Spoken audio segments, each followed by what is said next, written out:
O olhar da noite. Eu nunca imaginei que uma simples volta para casa pudesse se transformar em algo digno de um filme de terror.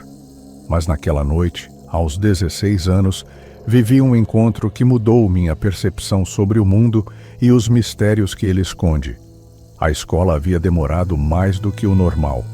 Uma reunião de última hora com os professores prendeu a turma por mais tempo, e quando finalmente fui liberado, o céu já se encontrava tingido por tons escuros, a lua se escondendo atrás de nuvens carregadas.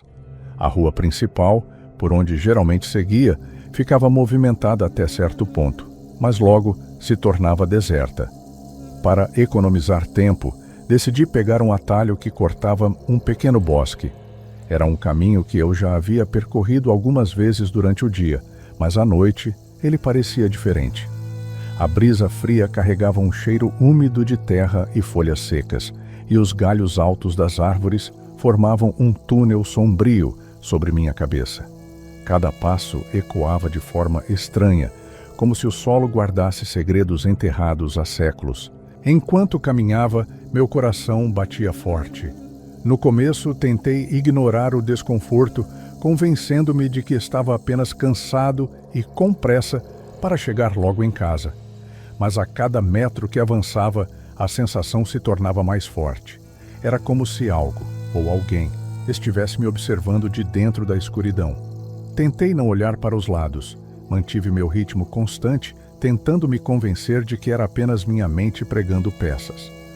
O vento balançava as folhas secas pelo chão, criando ruídos que mais pareciam passos apressados, tentando se alinhar aos meus. Foi então que ouvi. Não um farfalhar qualquer, mas um som pesado, um estalo de galho quebrando sob algo ou alguém, muito maior do que eu. Meu corpo inteiro se arrepiou, parei de andar. O silêncio ao meu redor ficou absoluto. O vento cessou, os grilos que cantavam incessantemente silenciaram, e tudo o que restou foi o som abafado da minha respiração descompassada. Me virei devagar. Na escuridão entre as árvores, duas luzes brilharam. Não era o reflexo de um poste ou farol distante. Eram olhos. Olhos amarelados, intensos, que brilhavam no escuro como os de um predador prestes a atacar. Meus músculos congelaram. O tempo pareceu parar quando aquela coisa começou a se mover. No início, a silhueta parecia apenas um vulto, mas conforme emergia das sombras, detalhes impossíveis se tornavam visíveis. Era alto, muito alto. Sua estrutura lembrava um homem, mas era muito mais robusta, com braços compridos e musculosos que terminavam em garras afiadas. O corpo era coberto por uma pelagem densa e escura, e a forma como caminhava, meio curvado, meio bípede, era perturbadoramente errada. Mas o que mais me aterrorizou foi o rosto.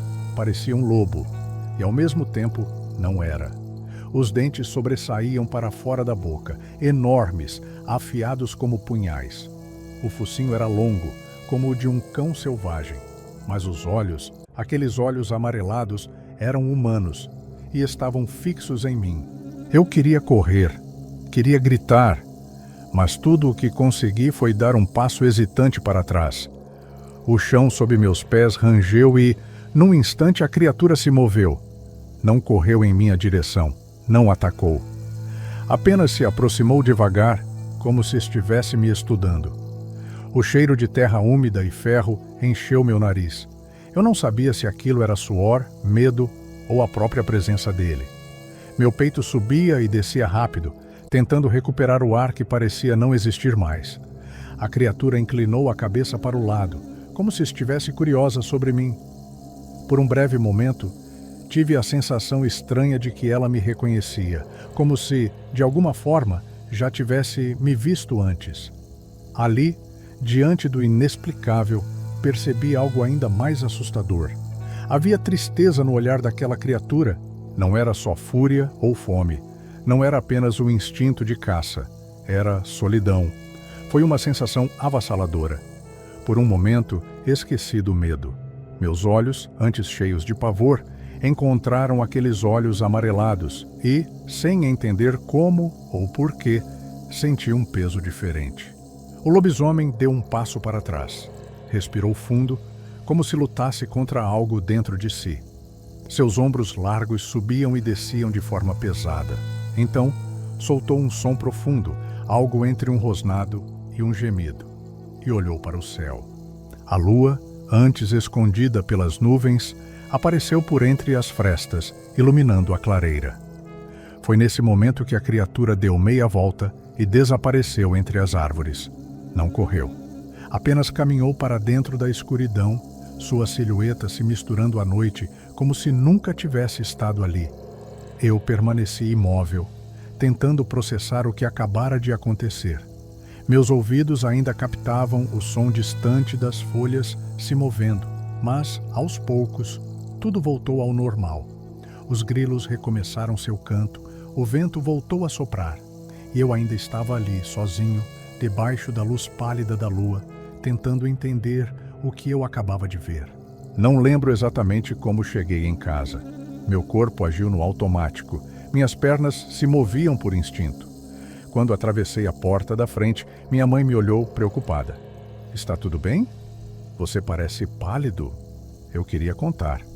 Queria dizer que vi algo que desafia tudo o que conhecemos. Mas quem acreditaria? Quem acreditaria que um adolescente comum teve um encontro com algo que só deveria existir em histórias de terror? Apenas balancei a cabeça e disse: "Só estou cansado." Naquela noite, deitado em minha cama, olhei pela janela. O bosque ficava ao longe, e eu podia ver as sombras das árvores se movendo com o vento. Me perguntei se a criatura ainda estaria lá, observando a noite, sentindo o peso da maldição que carregava. E no fundo, me perguntei: será que um dia nos encontraríamos de novo?